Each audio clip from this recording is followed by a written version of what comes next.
Hello les networkers, ici Inès, bienvenue dans le premier podcast dédié au marketing de réseau. Aujourd'hui, on va parler de patience dans son business, d'accord ? La patience à ne pas confondre avec l'inaction. Je préfère être claire tout de suite. La patience, pourquoi ? Parce qu'aujourd'hui, on est dans une société qui on n'a aucune patience. Il faut que tout marche tout de suite, très vite, très fort. Mais la réalité, c'est que c'est pas comme ça que ça fonctionne. Donc, on doit faire preuve de patience dans les choses qu'on entreprend. Que ce soit un sport, que ce soit son business, que ce soit un couple, que ce soit une relation, peu importe. Mais en tout cas, c'est rare où les choses se font immédiatement, très vite, très fort. Donc, c'était important pour moi de vous parler de patience au sein de votre activité. Alors, en fait, pourquoi je me suis rendu compte que quand vous mettiez des choses en place, si au bout de la première fois, la deuxième fois, vous n'avez pas de résultat, on abandonne. Sauf que la réalité, c'est que quand on met quelque chose en place, il faut capter les gens, il faut que les gens aient le temps de s'habituer, il faut le temps que on arrive à s'installer dans cette nouvelle action, qu'on arrive à rectifier ce qui a fonctionné, ce qui n'a pas fonctionné. Donc vraiment, si vous vous dites « Ok, je me lance sur le terrain », ne vous dites pas « Ok, j'ai été en atelier, c'était nul, j'y retourne pas ». Parce que peut-être que pour vous, c'était nul, sauf que derrière, vous ne savez pas ce que les gens ont ressenti. Et peut-être que la fois d'après, ça aurait été génial. Donc, soyez vraiment patient quand vous mettez quelque chose en place. Je ne dis pas, si ça fait 1 an que vous faites des lives tous les jours, tous les matins, et que vous n'avez pas de résultat, et à un moment donné, il ne faut pas s'entêter non plus. Mais par contre, vous devez faire preuve de patience et vous devez tester les choses plusieurs fois pour pouvoir voir en fait si ça vous va, si ça vous va pas, si ça fonctionne, ça ne fonctionne pas. Le grand problème des gens qui ne sont pas patients dans leur business, c'est parce qu'ils n'avaient pas de facteurs d'évaluation, on va dire, pour voir si ça avait été ou pas. C'est-à-dire, je fais un atelier, je rentre chez moi, je suis lessivée, je suis fatiguée, j'ai fait que 100 € de vente, ça m'a saoulée, je veux plus le faire. Ok ? D'accord. Par contre, avant d'y aller, dans ton intention de faire les choses, c'était quoi tes indicateurs de réussite ? Est-ce que tu t'es fait une liste de dire, ok, ma journée sera réussie si j'ai atteint tel objectif, tel objectif, tel objectif. Vous devez avoir au minimum 4 indicateurs de réussite sur une action. Parce que sinon, c'est trop facile de baisser les bras et de se dire, ok, de voir en fait que ce qui n'a pas été. Si avant d'aller à ma réunion, mon indicateur de réussite, c'était mon chiffre d'affaires, le nombre de nouvelles relations que j'ai créées, faire connaître mon business et redater des ateliers. Là, j'ai 4 indicateurs, vous pouvez en avoir plus. Là, j'ai 4 indicateurs. Si les 4 indicateurs ils sont à 0, peut-être que certainement je me suis trompée quelque part. Maintenant, si j'ai pas fait un chiffre d'affaires fou, par contre, il y avait plein de gens qui ne me connaissaient pas et maintenant, sur les 7 personnes qui étaient là, ils me connaissent et on a créé du lien, etc. J'ai récupéré des contacts et qu'en plus, j'ai fait une animation et ça s'est bien passé. Mon indicateur de réussite, selon mes indicateurs de réussite, dans la moyenne, j'ai fait une bonne journée. L'action a été bénéfique.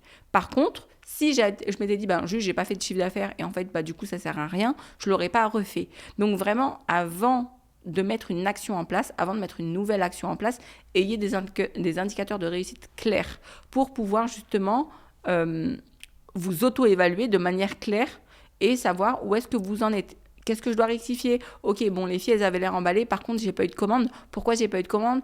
Ah, peut-être que mon moyen de prise de commande, il n'était pas très, très clair. Peut-être que j'ai pas été juste dans mon message. Peut-être que j'ai pas mis assez d'animation, etc. Peu importe. Mais vous allez savoir rectifier le tir et du coup, vous donner envie de repasser à l'action. Parce qu'effectivement, il est facile pour personne de repasser à l'action quand on essuie un échec. Par contre, comme je le disais au début, ça va rarement très vite, très fort. Donc, soyez patient et ayez des indicateurs de réussite avant même de mettre en place quelque chose. Pourquoi juste avant ? Parce que vous êtes neutre par rapport à l'action. Vous n'êtes pas déçu, vous n'êtes pas enjoué. Du coup, vous prenez pas de risque. C'est-à-dire que les indicateurs de réussite, ils vont être neutres. Ils vont pas être jaugés par rapport à votre ressenti, par rapport à votre sentiment que vous avez eu, et du coup qui peut fausser entre guillemets les résultats d'après. Donc c'est vraiment important de le faire en amont. Donc ça vraiment, la patience, on a des indicateurs de réussite avant de mettre quelque chose en place et on essaie de le faire plusieurs fois avant de se dire si c'est un échec ou si c'est une réussite. Ensuite, n'ayez pas peur d'échouer ou de faire quelque chose qui ne fonctionne pas. Je lisais une histoire quand j'ai préparé ce podcast, mais Monsieur Walt Disney, il a essuyé 302 refus de prêts de banque avant d'avoir un prêt pour créer les parcs d'attractions. 302 refus. Je ne sais pas si on se rend compte. Vous faites, en général, on fait un atelier, ça s'est mal passé, on n'y va plus. 302 refus.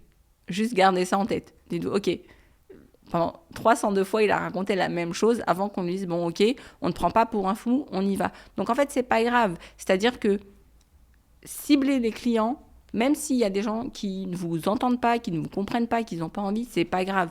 Juste ayez bien votre cible, sachez à qui vous vous adressez, ayez un message clair, soyez convaincus de ce que vous racontez, soyez convaincus de vos produits, de votre opportunité, soyez convaincus de ce que vous êtes, de ce que vous dégagez, soyez vous-même. Ça va vous permettre d'être OK et on va dire de moins mal vivre cet échec s'il y a eu un échec.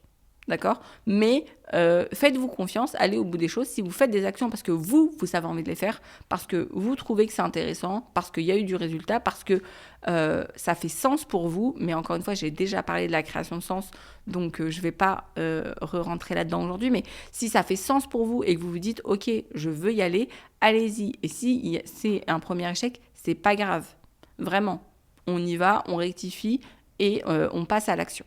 Pareil, la dernière partie là, de ce podcast pour ça va être de vous mettre des deadlines. Dites-vous, ok, bon, Inès, tu veux rejoindre l'activité, très bien. Combien de temps est-ce que tu te laisses ? Soyez réaliste, c'est-à-dire, ok, clairement, je ne vais pas pouvoir atteindre 5 000 € de chiffre dans 2 mois parce que je travaille, parce que j'ai une famille, parce que je n'ai pas envie de mettre tout ce temps, je n'ai pas envie d'investir tout de suite. Par contre, ok, je me laisse une deadline, dans 6 mois, il faut que j'ai atteint autant.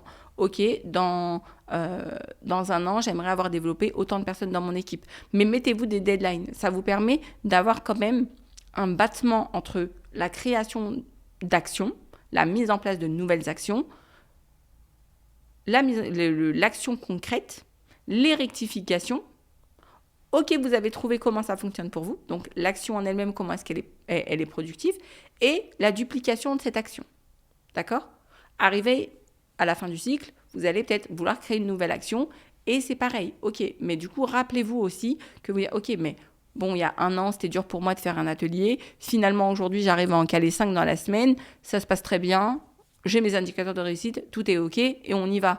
Mais parce que du coup, ce cycle, vous le respectez. Donc, vraiment, respectez ces cycles-là. Respectez vos deadlines. Donnez un peu ces idées quand vous recrutez quelqu'un. Donnez-lui des deadlines. Dites-lui, ok, en combien de temps est-ce que tu veux atteindre tel chiffre ? Ok, qu'est-ce que tu te donnes comme temps ? Comment est-ce que tu veux t'impliquer ? Quel type d'action est-ce que tu veux faire ? Comment est-ce que tu veux développer ? Qu'est-ce qui te fait toi vibrer ? Et en même temps, de dire, ok, quel temps est-ce que tu te laisses pour pouvoir atteindre ce que tu veux atteindre ? Donc vraiment, c'est super important. Mais faites preuve de bienveillance envers vous-même et faites preuve de patience dans votre business. Vous allez vous rendre un grand service. Merci de nous avoir écoutés.